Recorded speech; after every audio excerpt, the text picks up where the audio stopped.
Shout out kay na Tita Eden, kay Tito Tony. Ang busilak nilang puso mula noon hanggang ngayon, nagbibigay sila kahit walang kapalit, kahit alam kong medyo nakukulitan na sila sa akin.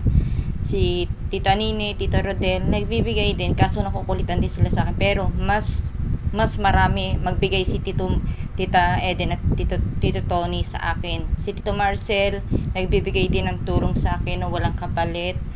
Walang sawang pagtulong sa akin, ilang dekada na rin, kahit ako kulitan na rin. Busilak ang puso nila. Proud ako sa kanila, sa mga kay Tita Eden, pati kay Tito Marcel, kay Mami, kay Tito Danny. Mga takot sa asawa nila, mahilig si Tito Danny nagbibigay siguro pagka okay. Si Mami takot kay Tito Willie, laging patago kung magbigay sa amin mga anak niya, na kami naman ang legit, na si Tito Willie ay sampid lang naman. Ay naku,